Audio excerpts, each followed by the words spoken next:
जिस काम से रब कितना खुश होता है, मैं आपके सामने इसकी एक मिसाल पेश करूं। आज हमारे लिए दीन सीखना बहुत आसान है। कोई जलसा, कोई महफिल अपने इलाके में मुनक्किद कर लें, अहले इल्म को बुला लें, अहले इल्म आ जाते हैं, हमें दीन की बातें सिखाते हैं, हम सीख लेते हैं। दीन सीखने के लिए हमारे अकाबिर के अंदर क्या जुनून था, इस रिवायत से सुने। साहबी रसूल हजरत अबू दरदा रज़ियल्लाहु ताला अन्हु दमिश्क की जामे मस्जिद में बैठे हुए हैं। अकीदतमंदों ने चारों तरफ से घेर रखा है। साहबी रसूल हजरत अबू दरदा लोगों को दीन की बातें बता रहे हैं कि तभी एक शख्स नमूदार होता है, एक आदमी सामने आता है और आकर के कहता है, ए साहबी रसूल अबू दरदा सुने, मैं रसूलुल्लाह सल्लल्लाहु तआला अलैहि वसल्लम के मुक़द्दस शहर मदीना से चल करके दमिश्क की सरजमीन पर आपकी बारगाह में हाजिर हुआ हूँ। मदीना मुनव्वरा में आपकी बयान की हुई एक हदीस फैली हुई है, आपके हवाले से वो हदीस रिवायत की जाती है। वो हदीस खुद आपकी जबान से सुनने के लिए मैं यहाँ अपना मुल्क छोड़कर, अपना शहर छोड़ करके एक दूसरे मुल्क में आया हूँ, दमिश्क की सरजमीन में आया हूँ। साहबी रसूल हजरत अबू दरदा हैरान होते हैं, पूछते हैं, ए आने वाले, ये बता, क्या तू किसी और गरज से नहीं आया है? क्या तू कारोबार करने के लिए नहीं आया? क्या तू तिजारत करने के लिए नहीं आया? आने वाला कहता है, नहीं, न तिजारत के लिए आया हूँ, न कारोबार के लिए आया हूँ। हजरत अबू दरदा कहते हैं, फिर किसी और गरज से आए होगे? आने वाला कहता है, किसी और गरज से भी नहीं आया हूँ, सिर्फ और सिर्फ हदीस सुनने के लिए आए हो। कहा, हाँ, अल्लाह के रसूल सल्लल्लाहु तआला अलैहि वसल्लम की जो हदीस आप बयान करते हैं, आपकी जबान से सुनने के लिए यहाँ आया हूँ। उस वक्त हजरत अबू दरदा कहते हैं कि सुनो, मैंने अल्लाह के रसूल सल्लल्लाहु तआला अलैहि वसल्लम की ज़बान मुबारक से सुना है। सरकार फरमाते हैं कि जो आदमी दीन का इल्म सीखने के लिए कोई सफर तय करता है, अल्लाह रब्बुल इज्जत उस बंदे के लिए जन्नत का रास्ता आसान फरमा देता है। सुभान अल्लाह, जन्नत का रास्ता आसान फरमा देता है। और सिर्फ यही नहीं है, आका फरमाते हैं, अबू दरदा कहते हैं कि मेरे रसूल फरमाते हैं कि अल्लाह रब्बुल इज्जत उसके लिए जन्नत का रास्ता आसान फरमा देता है। अल्लाह के मुकद्दस फरिश्ते अल्लाह के उस बंदे के इकराम में, उसकी ताजीम में, उसके एहतराम में अपने परों को बिछा दिया करते हैं। रब ने इस दुनिया में जितनी मखलूक पैदा की हैं, सारी की सारी मखलूकें अल्लाह के उस बंदे के लिए, यहाँ तक के पानी के अंदर मौजूद मछलियां और सुराखों के अंदर मौजूद चूटियां उस बंदे के लिए दुआए मगफिरत किया करती हैं, दुआए खैर किया करती हैं।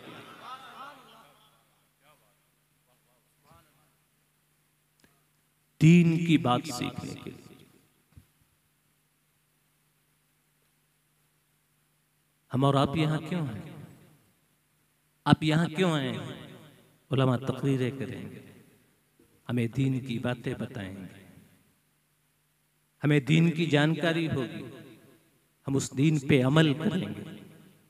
दीन की बातें सीखने के लिए हमारे जो भाई यहाँ बैठे हुए हैं, जो माएँ और बहनें बैठी हुई हैं, अल्लाह की कसम, चाहे वो 10 कदम चल करके ही इस मुबारक महफिल में क्यों ना आई हूं, वो सब की सब इस हदीस के मिस्दाक है।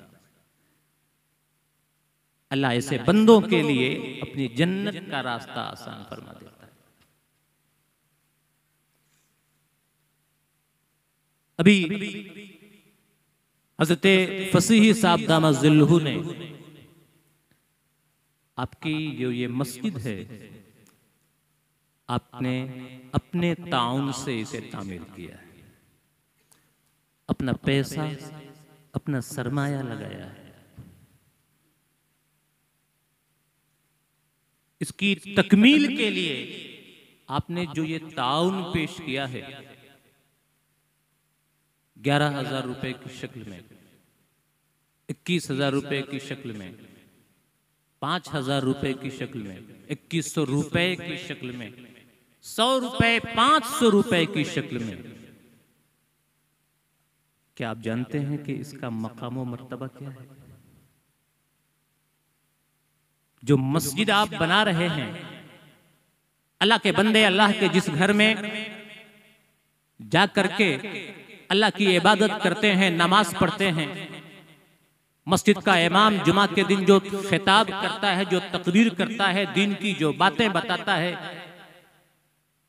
इसकी फजीलत क्या है? इन मस्जिदों का मकाम व मर्तबा क्या है?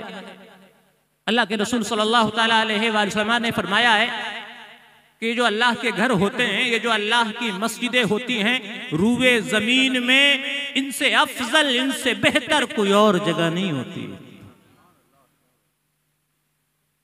एक मौके पे आका करीम सल्लल्लाहु तआला अलैहि वसल्लम ने सहाबा से फरमाया था कि ए अल्लाह के बंदो, जब तुम जन्नत के बागात के पास से गुजरा करो तो उन बागात के अंदर दाखिल होकर के कुछ चर लिया करो, कुछ खा लिया करो।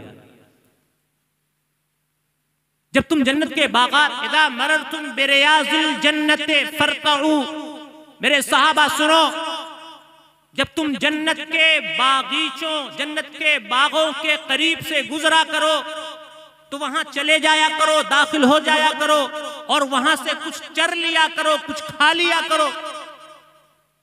साहबा ने पूछा, या रसूल अल्लाह, मा हिया रियाजुल जन्ना, अल्लाह के रसूल हमें बताया जाए कि ये जन्नत के बागात क्या हैं, ये जन्नत के बागीचे क्या हैं और कहां हैं?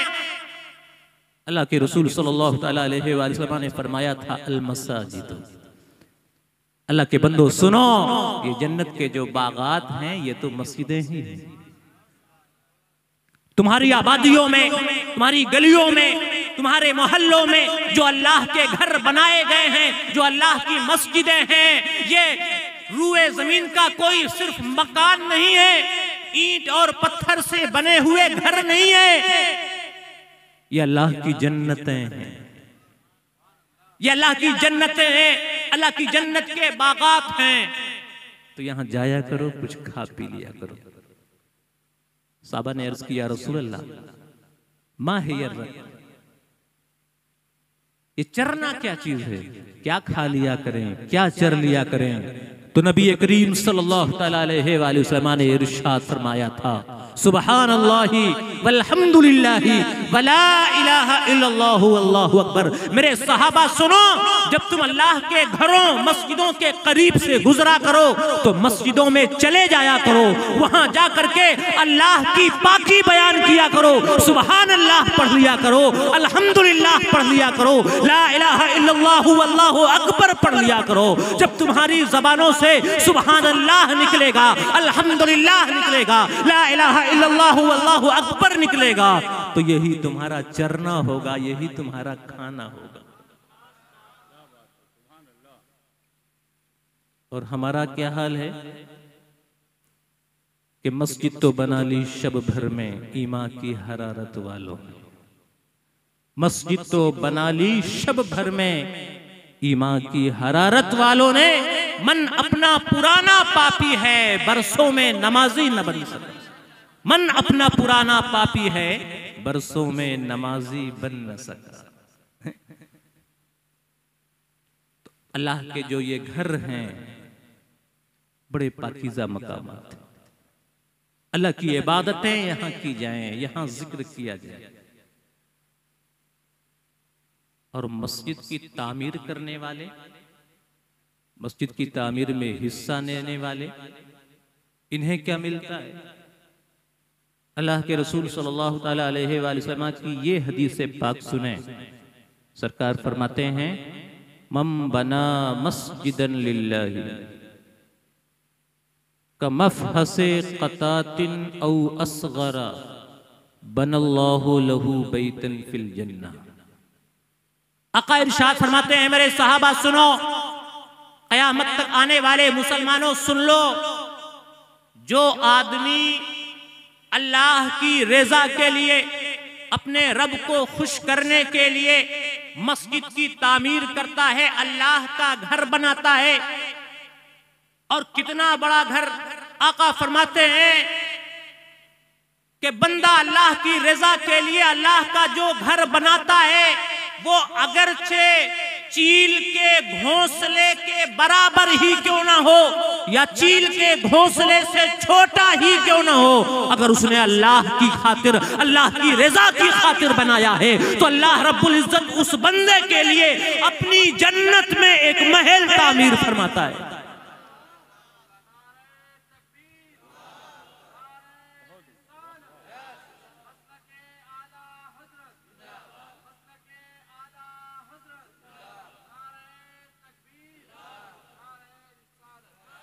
और काबिल तवज्जो पहलू जो है वो ये है कि हुजूर ने फरमाया था का मफहसे क़तातिन, आदमी अगरचे चील के घोंसले के बराबर ही क्यों ना घर बनाए।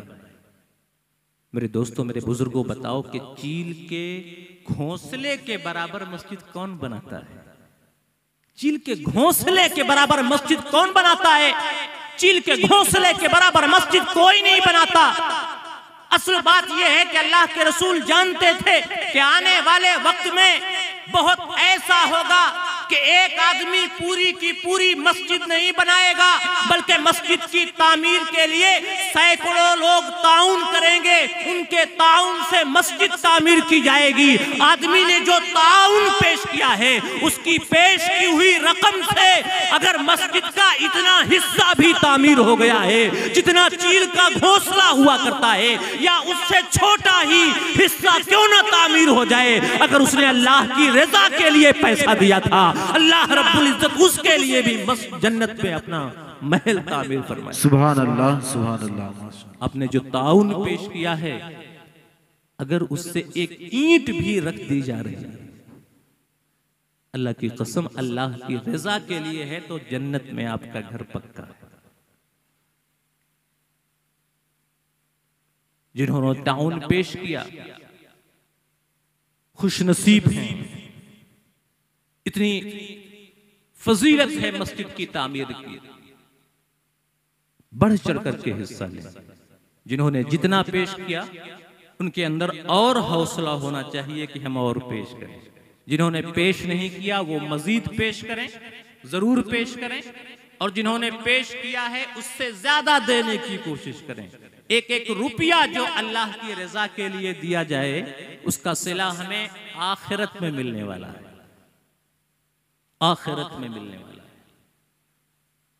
गुफ्तगू ये चल रही थी कि दीन सीखने के लिए आज मुसलमान ये मुबारक महफिलें सजाते हैं, बैठते हैं, अपना वक्त देते हैं, दीन की बातें सुनते हैं। ये कोई नई बात नहीं है। अल्लाह के रसूल सल्लल्लाहु तआला अलैहि वसल्लम की इस कायनात में आमद ही हुई है इस दुनिया वालों को दीन सिखाने के लिए। आका करीम सल्लल्लाहु तआला अलैहि वसल्लम अपने मानने वालों के अंदर, अपने चाहने वालों के अंदर, ईमान वालों के अंदर दीन का इल्म सीखने के हवाले से ऐसा जुनून पैदा करने की कोशिश करते थे, ऐसा जुनून पैदा करना चाहते थे कि उनके नजदीक जो सबसे बड़ी दौलत हो वो दीन का इल्म हो। आज हम तो थोड़ी देर के लिए बैठ जाएं तो सोचते हैं कि हमने बहुत बड़ा काम कर लिया। दीन का इल्म सीखने के लिए सहाबा के अंदर कैसा जुनून था। आका करीम सल्लल्लाहु अलैहि वसल्लम के मुक़द्दस सहाबा कैसा जुनून रखते थे, कितनी अकीदतों के साथ सुनते थे, कितनी अकीदतों के साथ दीन सीखते थे और कितनी अकीदत के साथ, कितनी मेहनत के साथ दीन की बातें महफूज रखते थे। इसका अंदाज़ा सहाबी रसूल, खादिम रसूल हज़रत अनस बिन मालिक रज़ियल्लाहु ताला अन्हो की इस रिवायत से करें। हज़रत अनस बिन मालिक रज़ियल्लाहु ताला अन्हो बयान करते हैं कि अल्लाह के रसूल सल्लल्लाहु ताला अलैहि वसल्लम जब अपनी मुबारक महफिलों में सहाबा के सामने हदीसें बयान किया करते थे, उन्हें दीन की बातें सिखाया करते थे, तो सहाबा इस तवज्जो के साथ सुना करते थे, इस खामोशी के साथ सुना करते थे कि गोया उनके सरों पे परिंदे बैठे हुए हों कि अगर जरा सा भी हिले तो परिंदा सर से उड़ जाएगा। इतनी तवज्जो के साथ सहाबा सुना करते थे। और जब सरकार हदीसें बयान करने के बाद उस मुबारक महफिल से उठ जाते, सहाबा नहीं उठा करते थे, सहाबा बैठे रहा करते थे। हुजूर के जाने के बाद अब सहाबा उन हदीसों को याद किया करते थे।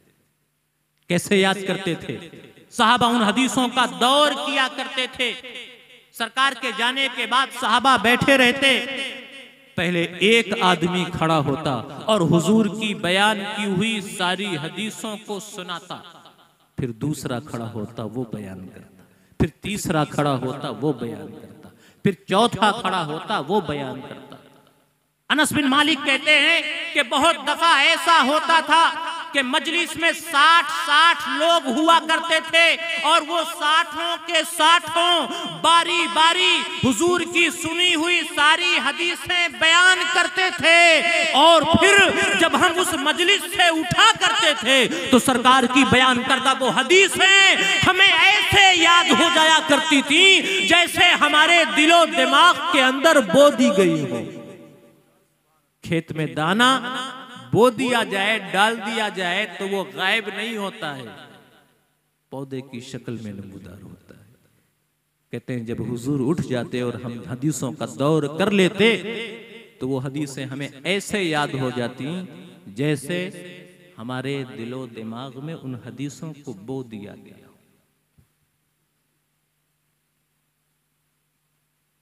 आप अपने बच्चों को पढ़ाते हैं, अगर आप ये चाहते हैं कि आपके बच्चे पढ़ लिख करके एक कामयाब इंसान बने, इज्जतें हासिल करें, तरक्की हासिल करें, कामयाबी हासिल करें, अपने माँ बाप का, अपने खानदान का और अपने इलाके का नाम रोशन करें, तो पहले इल्म दीन के ताल्लुक से खुद आपको बेदार होना होगा। इल्म सीखने के लिए आपको अपने अंदर शौक पैदा करना होगा और फिर अपने बच्चों के अंदर शौक पैदा करना होगा। कोई मकाम हासिल करना चाहते हैं, अपने बच्चों को किसी मकाम तक पहुंचाना चाहते हैं, तो उनके अंदर जुनून पैदा करना होगा। जब जुनून पैदा हो जाएगा तो वो चीज आदमी को जरूर हासिल हो जाएगी। हमारे अकाबिर, हमारे असलाफ इल्म सीखने के लिए कैसा जुनून रखते थे, कितनी मेहनतें किया करते थे, कितनी जाफशानियां किया करते थे। इसका अंदाजा लगाना हो तो ये हदीस पाक सुने। अल्लाह के रसूल सल्लल्लाहु ताला अलैहि वसल्लम के एक सहाबी हैं हजरत जाबिर बिन अब्दुल्लाह रज़ियल्लाहु ताला अन्हु, हुजूर के वसाल के बाद मदीने में मौजूद हैं, मदीना में रह रहे हैं। उन्हें मालूम होता है कि एक सहाबी हैं हजरत अब्दुल्लाह बिन अनीस जोहनी रज़ियल्लाहु ताला, वो मिस्र में रहते हैं, मिस्र में मुकीम हो गए हैं जाकर के, और वो अल्लाह के रसूल सल्लल्लाहु ताला अलैहि वसल्लम की एक ऐसी हदीस बयान करते हैं जिस हदीस की रिवायत करने वाला, जिस हदीस को बयान करने वाला अब उनके अलावा पूरी रूए जमीन में कोई और नहीं। जाबिर बिन अब्दुल्लाह को जब ये मालूम होता है तो उन्हें वो हदीस खुद अब्दुल्लाह बिन अनीस जोहनी की जबान से सुनने का शौक पैदा होता है। और ऐसा शौक पैदा होता है कि जाबिर बिन अब्दुल्ला मदीने के बाजार में जाते हैं, एक ऊंट खरीदते हैं सिर्फ और सिर्फ हदीस सीखने के लिए। बाजार मदीना जाते हैं, एक ऊंट खरीदते हैं, उस पर कजावा कसते हैं और उस पे सवार होकर के मदीना से मिस्र की जानिब रवाना हो जाते हैं। आज की तरह सफर पहले आसान नहीं था। आज हम जो सफर ट्रेनों के जरिए, हवाई जहाज के जरिए 2 घंटे 4 घंटे में कर लेते हैं, ये सफर तय करने के लिए पहले महीनों लग जाया करते थे। जाबिर बिन अब्दुल्ला मदीने से मिस्र का सफर ऊंट के जरिए कर रहे हैं, मदीने से रवाना होते हैं, 1 माह का मुश्किलों भरा सफर तय करते हैं, मिस्र पहुंचते हैं, लोगों से पूछते हुए अब्दुल्लाह बिन अनीस के घर तक पहुंचते हैं। घर के बाहर एक हबशी गुलाम मौजूद है, उस हबशी गुलाम के जरिए अंदर इत्तला भिजवाते हैं। जब हजरत अब्दुल्लाह बिन अनीस को मालूम होता है कि मदीनतुर रसूल से एक आदमी आया हुआ है जो सहाबी रसूल है, दौड़ करके घर से बाहर आते हैं। खुशी से हजरत जाबिर बिन अब्दुल्लाह को गले लगा लेते हैं कि एक सहाबी मेरे घर तशरीफ लाए हुए हैं। पूछते हैं कैसे तशरीफ लाना हुआ। उस वक्त हजरत जाबिर बिन अब्दुल्लाह कहते हैं मैंने मदीने में सुना था कि आप क़िसास के हवाले से अल्लाह के रसूल की एक हदीस बयान करते हैं जिसकी रिवायत करने वाला अब आपके अलावा इस दुनिया में कोई और नहीं है। तो मैंने सोचा कि इससे पहले कि आपका इंतकाल हो जाए या मुझे इस दुनिया से उठा लिया जाए, मैंने सोचा कि मैं खुद बनफ्से नफीस आपकी ज़बाने मुबारक से वो हदीस सुन लूं, सिर्फ और सिर्फ इसलिए मदीनतुर रसूल से चल करके मिस्र की सरजमीन पे आया।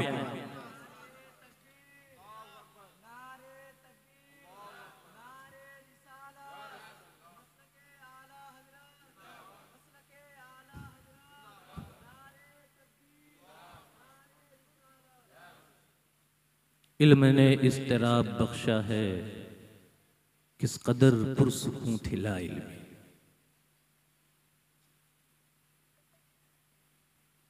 आज उम्मते मुस्लिमा तालीम के मैदान में बहुत पीछे नजर आती है। हमारे बच्चे, हमारी नई नस्ल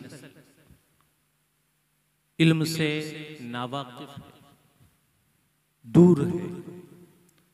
हमारे बच्चे बड़े होते हैं, कामकाज के लायक होते हैं, तो हम उन्हें पैसा कमाने के लिए इधर उधर भेज देते हैं कि पैसा कमाएगा लाएगा। अल्लाह की कसम, अगर आपने अपने बच्चों को बचपन से इल्म का शाइक बनाया होता, इल्म का दीवाना बनाया होता और उन्हें इल्म की दौलत से आरास्ता कर दिया होता, तो आने वाले वक्त में अल्लाह उन्हें इज्जतों से भी नवाजता और मालो दौलत की भी कमी नहीं रहने देता। कोई शायर कहता है कि हैरत है कि तालीमो तरक्की में है पीछे, हैरत है कि तालीमो तरक्की में है पीछे, जिस कौम का आगाज ही इकरा से हुआ था। हैरत है कि तालीमो तरक्की में है पीछे, जिस कौम का आगाज ही इकरा से हुआ था।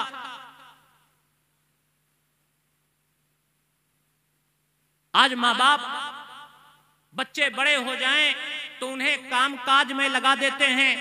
ऐसे माँ बाप को हजरत अब्दुल्लाह इब्ने मुबारक के वालिदे गिरामी से सीखना चाहिए। कौन है अब्दुल्ला इब्ने मुबारक?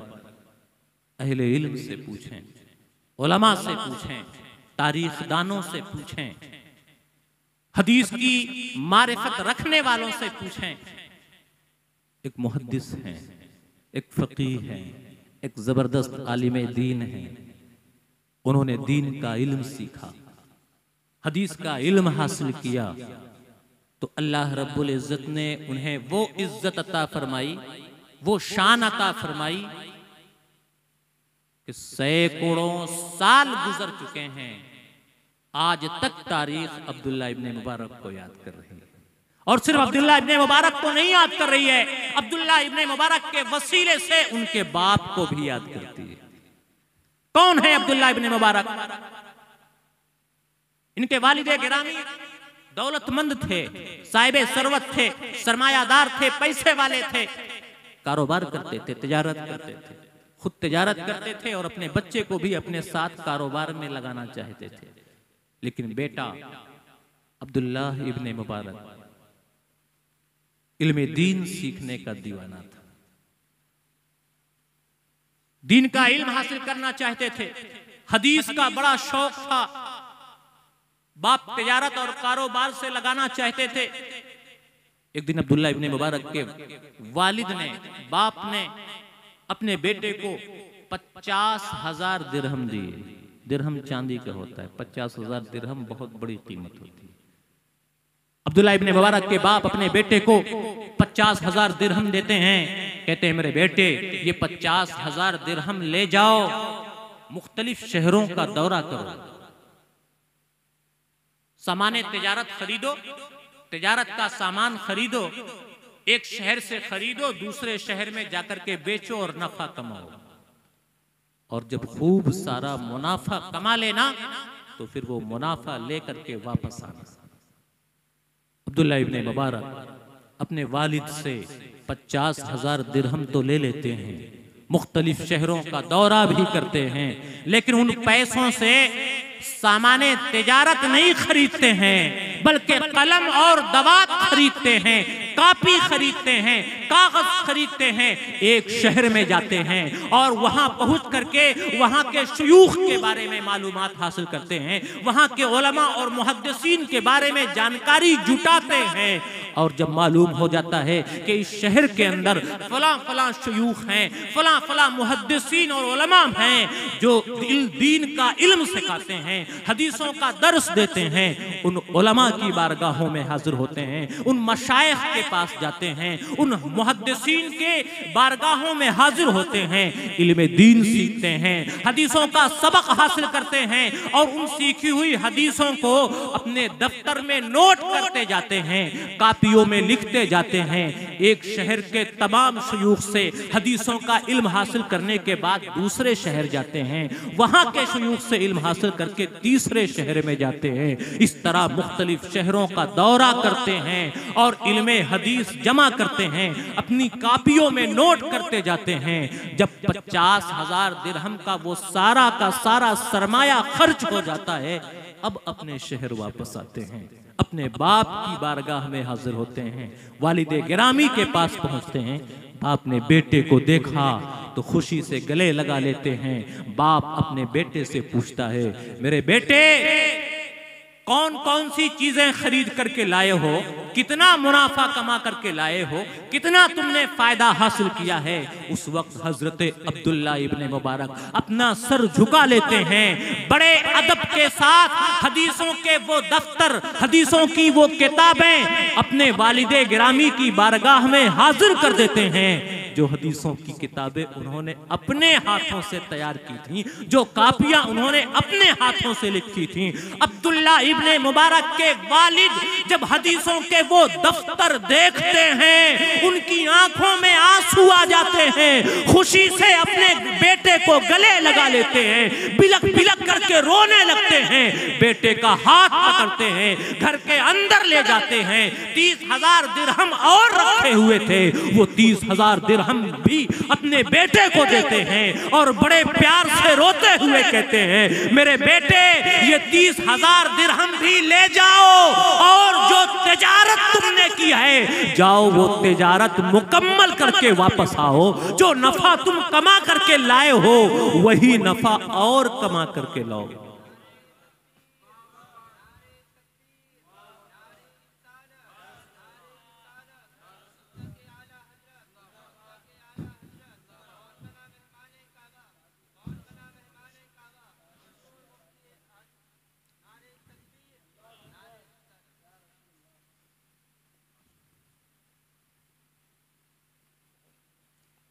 ऐसी दीवानी जब एक बाप अपने बेटों की अपने बच्चों की, अपनी बच्चियों की तालीम के हवाले से, तरबियत के हवाले से ऐसा बेदार होगा, अपने बच्चों की तालीम और तरबियत पर बेदरेग सरमाया खर्च करेगा, तो उसके बच्चे का नाम अब्दुल्ला इब्ने मुबारक की तरह तारीख में दर्ज हो जाएगा। और सिर्फ उसका ही नहीं, उसके सदक़े में उसके बाप का भी दर्ज हो जाएगा। आज हम शिकायत करते हैं, हम अपने मुआशरे, अपने घर के बच्चों को देखें, अगर हम उन्हें पढ़ने के लिए स्कूल में भेजते हैं, मदरसे में भेजते हैं, 12 बच्चे ये शिकायत करते हैं कि हम याद करते हैं लेकिन याद नहीं होता है, हमारा सर दर्द करने लगता है, हमारा सर भारी हो जाता है, हमें चीजें याद नहीं होती हैं। अल्लाह की कसम, ऐसा सिर्फ और सिर्फ इसलिए होता है कि हमने अपने बच्चों के अंदर इल्म का शौक नहीं पैदा किया है, जुनून नहीं पैदा किया है। अगर उन्हीं बच्चों के अंदर शौक पैदा कर दें तो ये शिकायतें खत्म हो जाएंगी। हमारा जो बच्चा ये कहते हुए नहीं थकता कि चीजें मुझे याद नहीं होती हैं, मेरा सर दर्द करने लगता है, उन्हीं बच्चों को अगर हम देखें, अगर उन्हें क्रिकेट देखने का शौक है और वो अगर क्रिकेट देख रहे हों तो इतने शौक के साथ, ऐसे जुनून के साथ देखते हैं कि जब पूरा मैच देख लें तो उनसे पूछो कि बेटे किस खिलाड़ी ने कितने रन बनाए, किस खिलाड़ी ने कितने विकेट लिए, किसने कितने चौके, किसने कितने छक्के मारे, तो पूरी डिटेल के साथ बताएगा। उसे सब कुछ याद है, इसलिए कि उसे क्रिकेट देखने का शौक है, उसने अपने अंदर क्रिकेट का जुनून पाल रखा है। कुरान याद करते हुए सर इसलिए दर्द करने लगता है कि उसे कुरान याद करने का शौक नहीं है, जुनून नहीं है, इसलिए सर दर्द करने लगता है। उन्हें बुजुर्गों के वाकयात सुनाने की जरूरत है, उन्हें अब्दुल्ला इब्ने मुबारक की तारीख याद दिलाने की जरूरत है। अगर शौक पैदा हो, अगर जुनून पैदा हो जाए तो अल्लाह की कसम न कभी सर दर्द होगा और न कभी ये शिकायत होगी कि चीज याद करते हैं लेकिन याद नहीं होती है। शौक हो, जुनून हो तो अब्दुल्ला इब्ने मुबारक के जैसा हो। जब जुनून पैदा हो जाए तो हर चीज याद हो जाया करती है। अब्दुल्ला इब्ने मुबारक का ये वाकया देखें, उनका एक दोस्त बयान करता है कि बचपन में एक बार मैं और अब्दुल्ला इब्ने मुबारक एक मकाम से गुजर रहे थे। एक जगह कुछ लोग जमा थे, एक महफिल थी, एक खतीब खुतबा दे रहा था, एक तकरीर करने वाला तकरीर कर रहा था। मैं और अब्दुल्ला इब्ने मुबारक उस महफिल में रुक गए, खतीब का खुतबा सुनने लगे, मुकर्रिर की तकरीर सुनने लगे। तकरीर लंबी थी, जब तकरीर पूरी हो जाती है खतीब खुतबा देना बंद कर देता है। उस वक्त अब्दुल्ला इब्ने मुबारक जरा ऊंची आवाज में कहते हैं कि इस खतीब ने जो खुतबा दिया है मुझे पूरा का पूरा खुतबा याद हो गया है, मुझे पूरा का पूरा खुतबा याद हो गया है। जो लोग वहां मौजूद थे उनमें से एक ने हंसते हुए कहा था कि इब्ने मुबारक, अगर तुम्हें पूरा खुतबा याद हो गया है तो जरा हमें वो खुतबा सुना दो। पूछने वाले ने सोचा होगा कि उसने यूं ही कह दिया। कहा, इब्ने मुबारक, अगर तुम्हें खतीब का खुतबा, इतना लंबा खुतबा पूरा याद हो गया है तो जरा हमें भी सुनाओ। तारीख बताती है कि अब्दुल्ला इब्ने मुबारक खड़े होते हैं और उस खतीब ने जो खुतबा दिया था शुरू से लेकर आखिर तक पूरा का पूरा खुतबा लफ्ज बलफ्ज अब्दुल्ला इब्ने मुबारक लोगों के सामने सुना देते हैं। लोग हैरान रह जाते हैं, दंदा शिकन रह जाते हैं। शौक हो, जुनून हो तो क्या नहीं होता है, चीजें सीनों में महफूज हो जाया करती हैं। अब्दुल्ला इब्ने मुबारक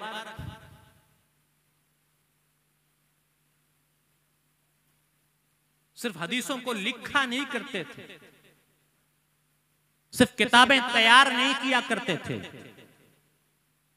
जिस चीज को वो कागज पर उतारा करते थे वो सब का सब उनके सीने में भी महफूज हुआ करता था।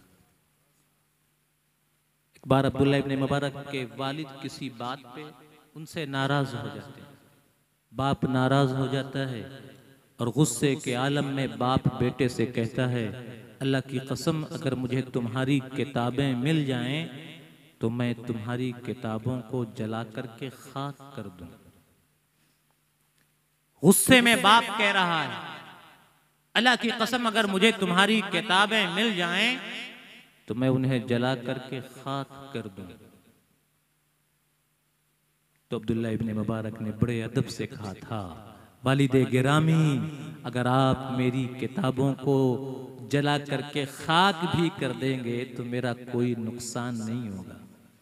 अगर आप मेरी किताबों को आग के हवाले कर दें, जला करके खाक कर दें, अल्लाह की कसम मेरा कोई नुकसान नहीं होगा, इसलिए कि इन किताबों में जो इल्म मौजूद है वो सारा का सारा इल्म आपके इस बेटे के सीने में भी महफूज है। बाप अपने बेटे की जबान से जब ये अल्फाज सुनता है गुस्सा खत्म हो जाता है, हाथ उठा करके रब का शुक्र अदा करता है, मेरे रब तेरा शुक्र है कि तूने ऐसा फर्जंद अता किया है जिसके सीने में सारा इल्म महफूज है।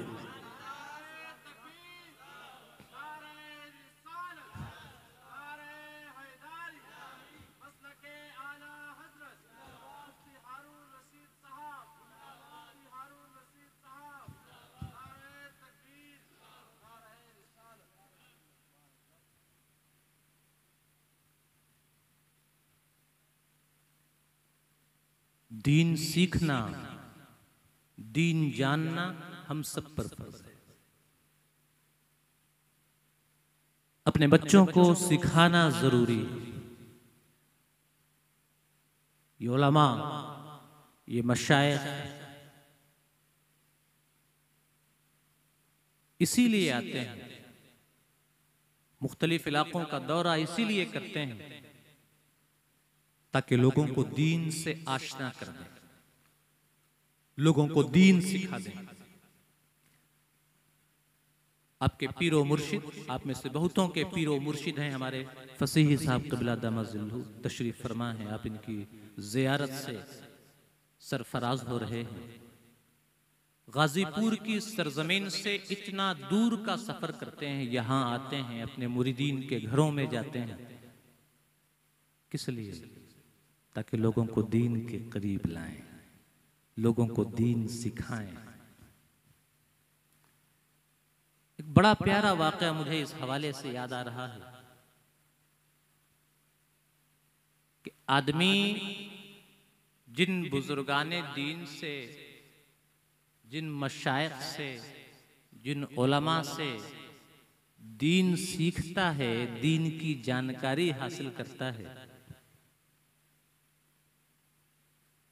वो अपने रब का मुकर्रब बंदा, अपने रब का पसंदीदा बंदा उस वक्त बनता है जब वो उन शख्सियात से अकीदत भी रखे, उन शख्सियात पे यकीन भी रखे, उन शख्सियात पर एतमाद भी करे जिनसे वो इल्म हासिल करता है, जिनसे वो हिदायत पाता है, जिनसे वो दीन सीखता है।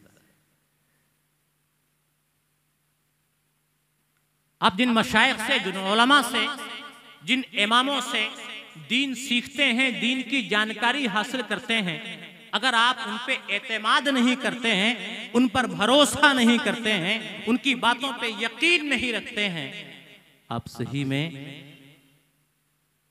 मारिफत रब्बानी से हम किनार नहीं हो सकते।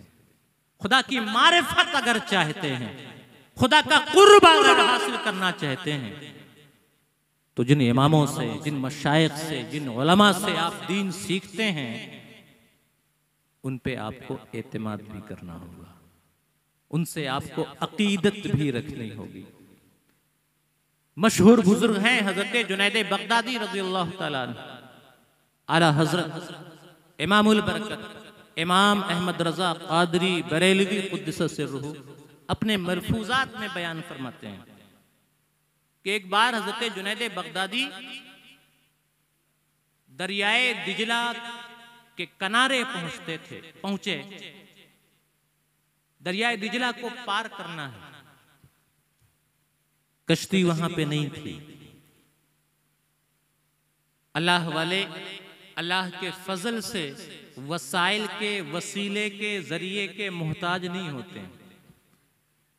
हजरत जुनैद बगदादी दरिया के किनारे पहुंचते हैं, दरिया पार करना है।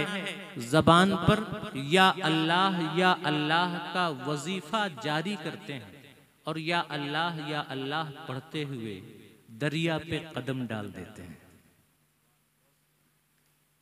जबान पे या अल्लाह का विर्द जारी है, या अल्लाह का वजीफा पढ़ते जा रहे हैं और पानी पर चलते जा रहे हैं। और पानी पे इस तरह चल रहे हैं जैसे आदमी सूखी जमीन पे चला करता है, जैसे आदमी सड़क पे चला करता है। पैर पानी पे तो पड़ रहे हैं लेकिन पानी के अंदर डूब नहीं रहे हैं। हजरत जुनैद बगदादी दरिया पार कर रहे हैं। एक और आदमी आता है पीछे से, उसे भी दरिया पार करना था। जुनैद बगदादी का मोतकिब था, देखा कि हजरत जुनैद बगदादी तो दरिया पर इस तरह चल रहे हैं जैसे आदमी सड़क पे चलता है। उसे भी दरिया के पार जाना था, कोई कश्ती नहीं थी। उसने हजरत जुनैद बगदादी को आवाज दी, शेख मुझे भी दरिया पार करना है, मुझे भी उस तरफ जाना है, मुझे भी अपने साथ ले लें। तो हजरत जुनैद बगदादी कहते हैं कि या जुनैद कहते जाओ और दरिया पार करते जाओ। अगर दरिया पार करना चाहते हो तो जबान पे या जुनैद का वजीफा जारी करो, दरिया में डूबोगे नहीं, दरिया पार कर जाओगे। मुतकिब था, अपने मुर्शिद पे एतमाद करता है और दरिया पर या जुनैद कहते हुए कदम डाल देता है। जबान पे या जुनैद का वजीफा है। कदम पानी पे पड़ रहे हैं लेकिन कदम पानी पे डूब नहीं रहे हैं। या जुनैद कहता जा रहा है और पानी पे इस तरह चल रहा है जैसे आदमी खुश्की पे चला करता है, जैसे आदमी सड़क पे चला करता है। बीच दरिया में पहुंचता है तो अब शैतान दिल में वसवसा डालता है। शैतान आ जाता है बहकाने के लिए। इंसान को गुमराह करना ही शैतान का काम आ जाता है। और उस आदमी के दिल में वसवसा डालता है। अब वो आदमी सोचने लगता है कि हुजूर को तो देखो, खुद तो या अल्लाह कह रहे हैं और मुझसे या जुनैद कहलवा रहे हैं। खुद तो या अल्लाह कह रहे हैं और मुझसे या जुनैद कहलवा रहे हैं। जब वो या अल्लाह कहते हुए दरिया पार कर रहे हैं तो क्यों ना मैं भी या अल्लाह कहूं। शैतान के वसवसे में मुब्तला होकर के वो मोतकिब या जुनैद का वजीफा बंद करता है, या अल्लाह कहना शुरू करता है। तारीख बताती है कि जैसे ही उसने या जुनैद का वजीफा बंद किया है, या अल्लाह कहना शुरू किया है, पैर पानी में डूब जाते हैं, डूबने लगता है, मरने लगता है। अब पुकारता है, शेख मैं तो चला, मेरा तो काम तमाम हुआ। हजरत जुनैद बगदादी आवाज देते हैं, नादान, फिर वही या जुनैद कहे, या जुनैद का वजीफा जबान पे ले आएगा तो डूबेगा नहीं, दरिया पार कर जाएगा। फिर या जुनैद कहना शुरू किया, पैर पानी से बाहर आ जाते हैं। अब फिर पानी पे ऐसे चलने लगता है जैसे आदमी सड़क पे चला करता है, दरिया पार करता है। हजरत जुनैद बगदादी की बारगाह में हाजिर होता है, हैरान है, परेशान है, समझ में नहीं आ रहा कि आखिर माजरा क्या है। हाजिर होता है, कहता है, हुजूर ये माजरा क्या है, ये माजरा क्या है? आप या अल्लाह कहें तो दरिया पार कर जाएं और मैं या अल्लाह कहूं तो डूबने लगूं। माजरा क्या है? तो उस वक्त हजरत जुनैद बगदादी ने फरमाया था, नादान, अभी तू जुनैद बगदादी तक नहीं पहुंचा है और अल्लाह तक पहुंचने की तुझे हवस है। क्या मतलब? क्या मतलब? अभी जुनैद तक नहीं पहुंचा है और अल्लाह तक पहुंचने की हवस है, क्या मतलब?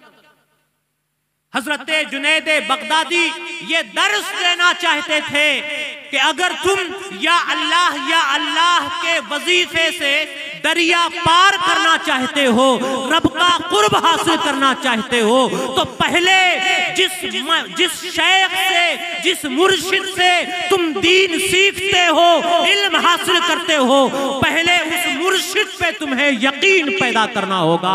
जब मुर्शिद पे यकीन पैदा हो जाएगा तो फिर मुर्शिद पर यकीन के वास्ते से रब पे भी यकीन आ जाएगा, तवक्कुल आ जाएगा। और जब रब पे तवक्कुल पैदा हो जाएगा तो फिर तुम भी या अल्लाह कह करके दरिया पार कर जाओगे। एतमाद, भरोसा, यकीन, अकीदत, एहतराम, हम जिनसे दीन सीखें उनका एहतराम होना चाहिए। एहतराम होगा, इल्म भी मिलेगा और अल्लाह भी मिलेगा। इल्म भी मिलेगा और अल्लाह भी मिलेगा। अल्लाह की रज़ा के लिए अगर इल्म दीन हासिल किया जाए तो बंदा दुनिया में भी इज्जतों से हमकिनार होता है और रब का कुर्ब भी उसे हासिल होता है। मैं आपको एक बुजुर्ग का वाकया सुनाऊं। कैसी कैसी अजीम हस्तियां हमारे असलाफ में शामिल हैं, कैसे कैसे कारनामे उन्होंने अंजाम दिए हैं और आज उनके मानने वाले, उनकी नस्लें इल्म के रास्ते में, दीन के रास्ते में कितनी पीछे हैं। तारीख में एक नाम आता है हाफिज इब्ने असाकिर का। क्या नाम था? हाफिज इब्ने असाकिर।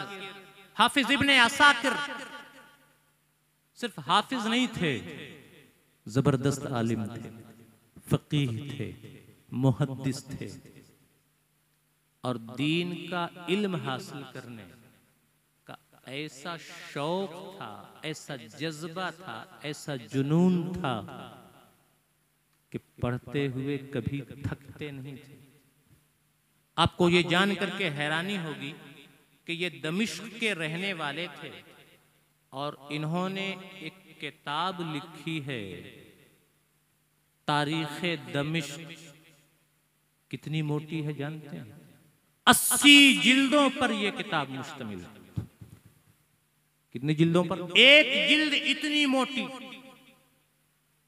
अब कभी कभी मदारिस जाया करें, मदरसों में जो लाइब्रेरी मौजूद होती है वहां जाया करें। मुबारकपुर की सरजमीन में आए, यूपी अल-जामिअतुल अशरफिया यूनिवर्सिटी है। हमारे फसीह साहब के साहिबजादे शहबान साहब अबुल्लैस फसीही उसी यूनिवर्सिटी में इल्म हासिल कर रहे हैं। वहां की लाइब्रेरी है इमाम अहमद रजा लाइब्रेरी। उस लाइब्रेरी में एक मुनफरिद और बेमिसाल किताब मौजूद है, तारीख़े दमिश्क। जानते हैं कितनी मोटी है? वहां से लेकर के यहां तक इतनी मोटी वो किताबें फैली हुई है, 80 जिल्दों पर। 16,000 सफ़हात की किताब है। लिखने वाला सिर्फ एक आदमी है, हाफिज इब्ने असाकिर। सोचे कैसे लिखा होगा, पूरी जिंदगी वक्फ कर दी होगी। ये वही आदमी कर सकता है जो इल्म का बिल्कुल दीवाना है और बचपन से इल्म हासिल करने का कैसा शौक था, कैसी दीवानगी थी। ये सब इसलिए बता रहा हूं आप लोगों को, अपनी माओ बहनों को, ताकि आप के अंदर जब शौक पैदा हो अपने बच्चों को पढ़ाने का, आलिमे दीन, हाफिजे दीन बनाने का, अपनी बच्चियों को पढ़ाने का शौक पैदा हो आपके अंदर और आप उन्हें दीन का इल्म सिखाने के लिए भेजें, मदारिस में, जामियात में, यूनिवर्सिटीज में। हाफिज इब्ने असाकिर के अंदर इल्म दीन सीखने का ऐसा शौक और ऐसा जुनून था कि इनके उस्ताद हजरत इमाम फरावी कहते हैं कि जब इब्ने असाकिर मेरे पास पढ़ने के लिए आए तो 3 दिनों में इन्होंने मुझसे इतना ज्यादा पढ़ा कि मैं तो पढ़ा करके थक गया, उकता गया, बोर हो गया। और मैंने कहा कि अल्लाह की कसम अब मैं तुम्हें कभी नहीं पढ़ाऊंगा। इब्ने असाकिर चले गए तो घर के नौकरों खादिमों से कहा कि इब्ने असाकिर के लिए मेरे घर के दरवाजे बंद रखना, इब्ने असाकिर पढ़ने के लिए आए तो दरवाजा मत खोलना। इब्ने असाकिर पढ़ने के लिए आते हैं लेकिन इमाम फरावी के घर के दरवाजे नहीं खुलते हैं, वापस चले जाते हैं। रात गुजरती है, सुबह नमूदार होती है। सुबह नमूदार होते ही एक आने वाला आता है, इमाम फरावी के घर में आता है, दरवाजे पर दस्तक देता है। इमाम फरावी आते हैं, पूछते हैं कौन हो? कहा अल्लाह के रसूल सल्लल्लाहु तआला अलैहि वसल्लम का कासिद हूं, हुजूर का पैगाम लेकर के आया हूं। इमाम फरावी खुशी से झूम उठते हैं कि सरकार का कासिद है, पैगाम लेकर के आया है। मेरी सादत है कि हुजूर ने अपना कासिद मेरे पास भेजा है, हुजूर का पैगाम लेकर के आया है। खुशी से घर के अंदर ले जाते हैं, बिठाते हैं, इज्जत से नवाजते हैं और पूछते हैं आने वाले बताओ हुजूर का पैगाम क्या है? उस वक्त आने वाला कहता है कि सुनो, अल्लाह के रसूल सल्लल्लाहु तआला अलैहि वसल्लम आज रात मेरे ख्वाब में तशरीफ लाए थे, मुझे अपनी ज़ियारत से नवाजा था और मुझसे फरमाया था कि जब सुबह नमूदार हो तो फरावी के घर जाना और फरावी तक मेरा ये पैगाम पहुंचा देना कि दमिश्क की सरजमीन से, मुल्क शाम से एक गोरा चिट्टा लड़का तुम्हारे पास मेरा दीन सीखने के लिए आया था, तुमने उसके लिए अपने घर के दरवाजे बंद कर दिए हैं। सुनो, आइंदा जब दमिश्क का वो लड़का तुम्हारे पास मेरा दीन सीखने के लिए आए, मेरी बातें सीखने के लिए आए, मेरी हदीसें सीखने के लिए आए, तो उसे शौक से पढ़ाना, उसके लिए अपने घर के दरवाजे मत बंद करना, उसे मेरा दीन सिखाना और उसे पढ़ाते हुए कभी उकताहट में मुब्तला न होना। हजरत इमाम फरावी कांप जाते हैं। अल्लाह अल्लाह, इब्ने असाकिर का अल्लाह के रसूल की बारगाह में क्या मकाम है कि मैंने इब्ने असाकिर के लिए घर के दरवाजे बंद किए थे तो खुद हुजूर ने अपना कासिद भेज करके मुझे तंबीह फरमाई। ऐसा शौक, ऐसी दीवानी। इमाम फरावी कहते हैं अल्लाह की कसम, उसके बाद जब इब्ने असाकिर मेरे पास पढ़ने के लिए आते थे तो मैं उनको जब पढ़ाया करता था तो मैं अपनी तरफ से कभी भी सबक बंद नहीं करता था, किताब बंद नहीं किया करता था, जब तक कि इब्ने असाकिर खुद किताब बंद नहीं कर देते थे और कह नहीं देते थे कि उस्ताज़े मोहतरम अब बस करें, काफी। हमें अपने बच्चों के अंदर ऐसा शौक, ऐसा जुनून पैदा करने की जरूरत है।